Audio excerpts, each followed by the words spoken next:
Hello and welcome to this FortiADC's video on the tunneling packet forwarding mode in Layer 4 deployment. FortiADC is Fortinet's application delivery controller solution that provides Layer 2, Layer 4, and Layer 7 load balancing, SSL offloading, application acceleration, web application security, global server load balancing, etc. In this session, we'll walk through the tunneling packet forwarding mode in Layer 4 deployment, how FortiADC processes traffic in this mode, the benefits it offers, and how to configure it effectively. In Layer 4 deployments, FortiADC is configured with a VIP that clients target instead of communicating directly with real servers. It inspects packets at the IP and TCP UDP header level, and depending on the forwarding mode, it can modify the destination and source IP addresses. This allows FortiADC to support flexible packet forwarding methods, including DNAT, full NAT, direct routing, NAT4.6, and tunneling, making it suitable for complex network topologies, NAT environments, and multi-subnet architectures where direct routing isn't feasible.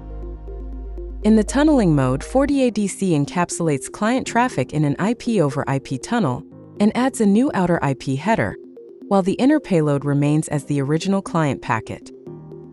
When the backend server receives the tunneled packet, it decapsulates it and sees the original client packet. Then it sends response directly back to the client. In tunneling mode, the VIP configured on FortiADC to receive client requests must also be configured on each backend server as a loopback interface. This VIP must not respond to ARP requests, because FortiADC is responsible for answering ARP requests for the VIP. This setup ensures proper traffic redirection without IP conflicts. As discussed, using the tunneling packet forwarding mode offers several advantages. First, connections between FortiADC and the backend resources are encapsulated, ensuring secure transmission of traffic across untrusted or public networks. This deployment model is particularly well suited for scenarios where backend resources are located in distributed, cloud-hosted, or geographically distant environments, and FortiADC must traverse public or external networks to reach them, while still maintaining the integrity, confidentiality, and reliability of the data exchange.